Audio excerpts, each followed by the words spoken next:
नमस्ते, म Aaron poultry फार्मबाट ल फाइनल्ली हाम्रो चाहिँ आज 20 दिनको चल्ला यो भइसकेको छ।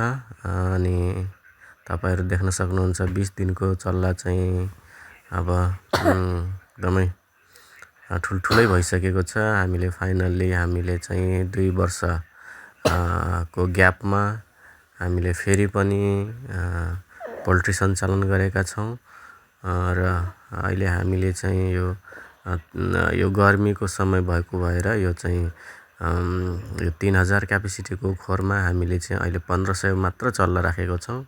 यसरी यिनीहरुले मज्जाले एकदमै फैलिएर हैन एकदमै ठाउँ पनि मस्तले पाएको छ र खुल्ला छ यिनीहरुलाई हैन एकदमै मज्जासँग र यो गर्दा कुखुराहरुलाई त्यस्तो गर्मी पनि हुँदैन र खुल्ला वातावरण हुने भयो र फैलिएर मज्जाले बस्न पाउने भयो हैन। ल तपाईहरु देख्न सक्नुहुन्छ यसरी गर्मीको समयमा चाहिँ हामीले कुखुरा पाल्दाखेरि ध्यान दिनुपर्ने कुराहरु के हुन्छ भन्दाखेरि चाहिँ हाम्रो जस्तो 3000 को क्यापेसिटीको मेरो खोर हो भने मैले 1500 वटा मात्र राखेको छु र तपाईहरुले पनि यो चाहिँ ख्याल गर्नुपर्ने हुन्छ है त।